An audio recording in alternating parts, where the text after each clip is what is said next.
எப்போ பார்த்தாலும் Royal Enfield Royal Enfield Royal Enfield.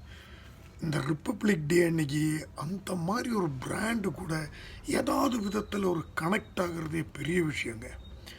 வெள்ளைக்காரன் கொண்டு வந்த கம்பெனியை உலகம் பூரா மார்க்கெட் பண்ணி ஹிட் ஆக்கினது மட்டும் இல்லாமல் அவன் நாட்டுக்கே கொண்டு போய் அதை விற்று அங்கே இருக்கிற லீடிங் பிராண்ட்ஸு கூட கம்பீட் பண்ணி நிற்கிற அந்த பிராண்ட் இருக்குல்ல, இதை விட ஒரு பேட்ரியாட்டிக்கான பிராண்ட் வேறு என்ன இருக்குன்னு யோசிச்சு பாருங்களேன். ஐ எம் பேக் அப்படின்னு நீங்கள் பல இடத்துல பலவங்க சொல்கிறது கேட்டிருப்பீங்க. ஆனால் ரியாலிட்டியில் இதுதான் உண்மையான ஐ எம் பேக். ரிப்பப்ளிக் டே அன்னைக்கு வாங்க நம்ம ரைடு போவோம், ராயல் என்ஃபீல்டிலேயே போவோம்.